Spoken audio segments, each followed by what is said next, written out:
11 का सीधा नुकसान किसने किया? महिलाओं ने गुस्सा निकाला कि मोदी की गारंटी झूठी साबित हुई। 550 का सिलेंडर 450 का कह के 1200 का लेना पड़ रहा है। लोकसभा चुनाव में बदला लिया महिलाओं ने।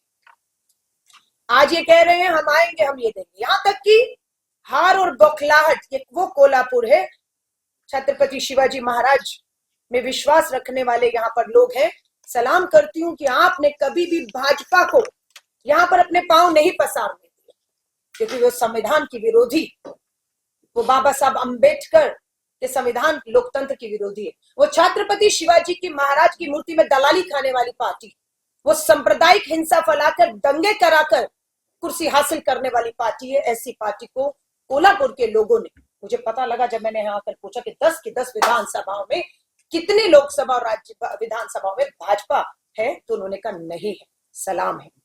ये सोच है छत्रपति शिवाजी महाराज और बाबा साहब भीमराव अंबेडकर के संविधान की, जिनको जिस विचारधारा ने इस संघ आरएसएस की विचारधारा को यहाँ पर पनपने नहीं दिया। इसलिए अभी तक शांत कोल्हापुर, जहां पर मुझे पता लगा हाल ही के कुछ दिनों में ऐसी 2 घटनाएं हुई जिसने शर्मसार किया। जो भाईचारा, जो प्यार था, उसे खतरा पैदा हुआ। और यहाँ पर 2 घटनाएं ऐसे हुई कि लगा सांप्रदायिक दंगे हो सकते हैं, लेकिन उस आग को फैलने नहीं दिया गया। इसके लिए मैं एक बार फिर से यहाँ की आवाम का धन्यवाद करती हूँ और उन्हें सलाम करती हूँ। यहाँ पर महिला कांग्रेस की राष्ट्रीय अध्यक्ष हूं। 10 जनवरी को शपथ ली। देश के 28 राज्य और केंद्र शासित राज्यों का पिछले 8 महीने में मैंने दौरा किया। 400 पार सीट का नारा दे रहे थे देश के प्रधानमंत्री और भाजपा, अब की बार 400 पार, 300 पार नहीं किया। बहुमत नहीं मिला आपको। बैसाखियों के दम पर दिल्ली की सरकार चल रही है। एक बैसाखी आंध्र प्रदेश, दूसरी बैसाखी बिहार की है। हमारा दावा है कि जिस दिन 23 नवंबर का वो दिन है, महाराष्ट्र में सरकार गिरते ही दिल्ली में बैठी भाजपा की सरकार की उल्टी गिनती शुरू होने वाली है, वो भी सरकार गिरेगी। 5 साल पूरे नहीं करने वाली दिल्ली की भाजपा सरकार, क्योंकि आप धीरे धीरे विश्वास खोते जा रहे हैं। आप खरीद फरोख्त के लोकतंत्र की हत्या करके सरकार यहां बनाई। कर्नाटका में, हिमाचल में तो अभी फिर प्रयास किया, ऑपरेशन लोटस फेल हो गया। सो अभी महिलाओं को धमकाया जा रहा है। खास कोल्हापुर आई हूं, वीडियो देखा, भाजपा के राज्यसभा सांसद जो है धनंजय महादिक जी, सरेआम जनसभा में महिलाओं को डराने और धमकाने का काम करते हैं। और ये कह रहे हैं, आपका वीडियो बन रहा है, आपकी फोटो ली जा रही है, जो कांग्रेस की सभाओं में या गठबंधन की सभाओं में गया, उनको सरकारी लाभ बंद कर दिए जाएंगे। और उन्हें क्या शब्द यूज कर रहे हैं, उनकी व्यवस्था कर दी जाएगी।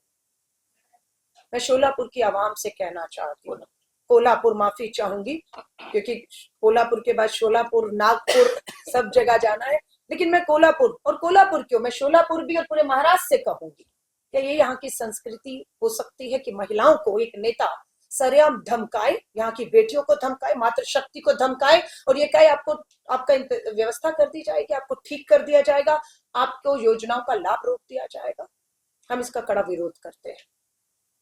हम बिल्कुल भाजपा के शीर्ष नेतृत्व को कहते हैं, अपने इस राज्यसभा सांसद जो सरेआम महिलाओं को धमकाने का काम करते हैं, उन पे पार्टी कार्रवाई करे, उन्हें पार्टी की प्राथमिकता से हटाया जाना चाहिए। ये महिला कांग्रेस की राष्ट्रीय अध्यक्ष होने के नाते हम मांग कर रहे हैं, वरना ये आंदोलन अब बनेगा। जहां जहां महिलाओं का अपमान होगा, उन्हें डराया धमकाया जाएगा, महिला कांग्रेस चुप नहीं बैठेगी। और इससे पहले मैंने अभी पता किया, बीजेपी के ही एमएलए हैं रवि राणा, सार्वजनिक रूप से धमकी दी उन्होंने भी, जो औरतें बीजेपी को वोट नहीं देंगी वो लाडकी बहन योजना की राशि वापस ले लेंगे। मुझे नहीं मालूम किन शब्दों का मुझे इस्तेमाल करना चाहिए, मुझे नहीं मालूम, पर गुस्सा हूं मैं।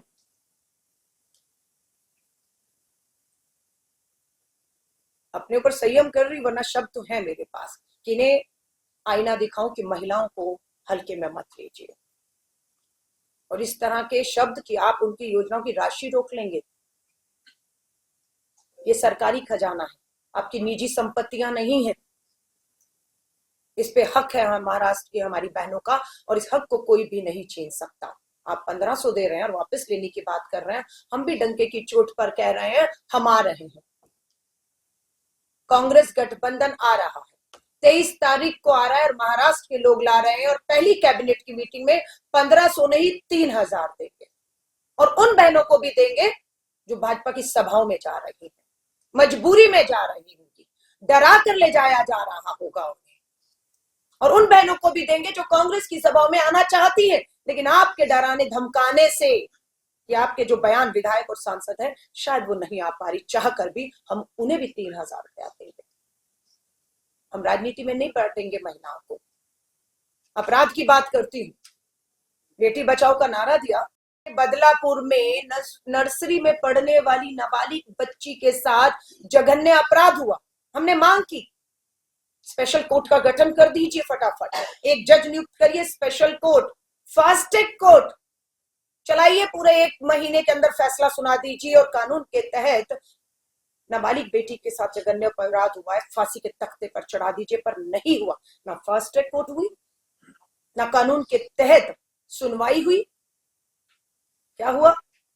सबूत मिटाने के लिए, अपने नेताओं को बचाने के लिए एक कांड कर दिया और अपने आप को बचा लिया कि आग, पूरा बदलापुर जल रहा था कि बेटी के साथ अपराध हुआ, न्याय होना चाहिए, लेकिन आग को शांत करने का ये तरीका कि न्याय प्रक्रिया से चीजें नहीं होती क्योंकि न्याय है ही नहीं, जंगल राज चल रहा है। मैं आज कोल्हापुर हूं, कोल्हापुर के शिया गांव में एक छोटी बच्ची का शोषण हुआ, 2 महीने तक अपराधी पुलिस के साथ घूम रहा था लेकिन कोई कार्रवाई नहीं।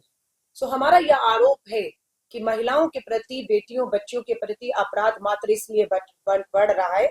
2 कारण है। पहला कारण कि अपराधियों को सत्ता का पूरा संरक्षण प्राप्त है, पुलिस की कस्टडी में घूमते हैं, आजाद घूमते हैं, पुलिस प्रशासन सरकार भाजपा का पूरी तरह से संरक्षण मिला हुआ है, इसलिए यह अपराध थमने की जगह बढ़ रहा है। दूसरा कारण है कि अपराधी की भागीदारी है, उसकी सत्ता में भागीदारी है, वो इनके विधायक है, वो इनके सांसद है, भागीदारी है उनकी। कौन है ये? कुलदीप सिंह सेंगर, उन्नाव का नाबालिग बेटी का बलात्कारी, उम्र कैद हुई, भाजपा का विधायक। प्रज्वल रेवन्ना कर्नाटक के हासन से प्रधानमंत्री मोदी जी उनका प्रचार प्रसार करने गए, हम कहते रहे मोदी जी प्रज्वल रेवन्ना मास रेपिस्ट है, परिवारवाद के खिलाफ बोलते हैं। 3 पीढ़ियां, पूर्व प्रधानमंत्री, पूर्व मुख्यमंत्री के परिवार की तीसरी पीढ़ी, मास रेपिस्ट का प्रचार मत करिए प्रधानमंत्री जी, आप प्रचार में उतरे। और हम महिलाओं ने भी दूसरी तरफ से मोर्चा संभाला और आज गर्व होता है प्रधानमंत्री जी आपका मास रेपिस्ट प्रज्वल रेवन्ना हारता है और हमारी महिलाओं की आधी आबादी की जीत होती है। हमारी बेटी साक्षी मलिक, विनेश फोगाट ओलंपिक पेरिस में सिल्वर पदक के बाद स्वर्ण पदक की तरफ बेटी पढ़ रही थी, साजिशें हुई, न्याय नहीं मिला। आप ही का सांसद ब्रजभूषण शरण ने हमारी बेटी के गिरेबान में हाथ डालने का काम किया। बेटियां दिल्ली के जंतर मंतर में बैठी, राष्ट्रपति जी से गुहार लगाई, प्रधानमंत्री जी आपसे भी, कि ब्रजभूषण शरण आपका सांसद, रेसलिंग फेडरेशन ऑफ इंडिया का चेयरमैन, हमारी ओलंपिक पदक जीतने वाली बेटियों के गिरेबान में हाथ डालता है, यौन शोषण करता है। एफआईआर नहीं होती, बेटियां सुप्रीम कोर्ट जाती, सुप्रीम कोर्ट फटकार लगाती है दिल्ली पुलिस को, एफआईआर कीजिए, कार्रवाई, तब एफआईआर होती है। लेकिन एफआईआर को साल हो गया, ब्रजभूषण शरण गिरफ्तार नहीं होता है। मुझे फक्र है हमारे नेता श्री राहुल गांधी जी पर, प्रियंका गांधी जी पर। विनेश फोगाट भारत का, बेटियों का, देश का परचम लहराने वाली, ओलंपिक में उसका हाथ थामा, उसे टिकट दिया, उसे विधानसभा का चुनाव हरियाणा से लड़ाया। आज विनेश फोगाट हरियाणा विधानसभा में विधायक है। आज वो भीख नहीं मांग रही न्याय की, आज वो बेटियों को न्याय दिलाने के लिए उसके हाथ में विधानसभा में कलम सौंप दी गई है, अब वो कानून बना रही है। और आपका ब्रजभूषण शरण आजाद घूम रहा है। हमने वहां पर भी मोर्चा संभाला कि प्रधानमंत्री जी आपने इस तरह के लोगों को टिकट दिया दोबारा तो हम मोर्चा खोलेंगे। वहां पर भी हमारी जीत होती है इस आधी आबादी की कि ब्रजभूषण शरण की टिकट काटने पर मजबूर होना पड़ा। लेकिन परिवारवाद पर भाषण देने वाले प्रधानमंत्री जी ने ब्रजभूषण शरण के बेटे को टिकट दे दिया। परिवारवाद, महिला सुरक्षा, ऐसे एक नहीं अनेकों उदाहरण है जो मैं आपको दे सकती हूँ। तो मुझे लगता है कि सारा दिन लग जाएगा। लेकिन हम आज जैसे ही हमें ये बयान सामने आया राज्यसभा सांसद धनंजय महादिक जी का, हम लोगों ने तुरंत चुनाव आयोग, आज मेरा समय भी मुख्य चुनाव आयुक्त से दिल्ली में हुआ, पर मुझे मुंबई से दिल्ली जाना था अपनी इस चुनाव आयोग को शिकायत देने के लिए, पर मैं वहां से मुंबई से आज सुबह कोल्हापुर आ गई। लेकिन हमारा एक डेलीगेशन चुनाव आयोग को मिल रहा है। शिकायत लिखित में हमने पूरे महाराष्ट्र के हर जिले में चुनाव आयोग को दी है कि भाजपा का सांसद के चुनाव प्रचार प्रसार पर पूरी तरह से रोक लगनी चाहिए। वो चुनाव के नियमों का, कानून का उल्लंघन कर रहा है। वो महिलाओं को सरेआम डराने और धमकाने का काम कर रहा है। इसको स्वीकार कतई भी नहीं किया जा सकता। उनके चुनाव प्रचार प्रसार पर रोक लगे। दूसरी कॉपी हमने हर पुलिस स्टेशन, और मैं खुद यहाँ का जो चुनाव मुख्यालय है कोल्हापुर का, वहां जाऊंगी ये कॉपी खुद अपने हाथ से सौंपने के लिए। जाना तो मुझे दिल्ली मुख्य चुनाव आयोग था, लेकिन मैं यहां हूं तो मैं यहां दूंगी। दूसरी कॉपी हर थानों में दी जा रही है कि भाजपा के इन दोनों विधायक और खासतौर से सांसद राज्यसभा धनंजय महादिक के खिलाफ एफआईआर की जाए। महिलाओं को डराना धमकाने के खिलाफ एफआईआर करके उन पे तुरंत कानूनी कार्रवाई की जाए। अब देखना होगा कि हमारी पुलिस, हमारा चुनाव आयोग कितना निर्भीक, कितना निष्पक्ष, कितना आत्मनिर्भर कि वो कार्रवाई करता या नहीं करता। मुझे पता लगा प्रेस कॉन्फ्रेंस से पहले कि हम परसों जब रात को ये बयान आया और कुछ घंटों के बाद मैंने एक वीडियो जारी कर दिया था कि हम इसे हल्के में नहीं लेंगे। हमने चुनाव आयोग को भी भेजा ये शिकायतें तुरंत, और लगातार तो पता लगा है कि चुनाव आयोग ने सांसद महादिक को नोटिस भेजा है। चुनाव में 7 दिन बचे हैं, नोटिस नहीं देना है। चुनाव प्रचार प्रसार में महिलाओं को डराने और धमकाने का एक वीडियो सबूत के साथ आपके बीच में कार्रवाई करिए और चुनाव प्रचार प्रसार में रोक लगाकर एक उदाहरण पेश करिए कि महाराष्ट्र की मां बहन बेटियों को इतनी आसानी से कोई भी नेता डरा धमका नहीं सकता। और इसके लिए मैं कोल्हापुर महाराष्ट्र के लोगों को भी कहूंगी, ये मात्र एक राजनीतिक मुद्दा नहीं है,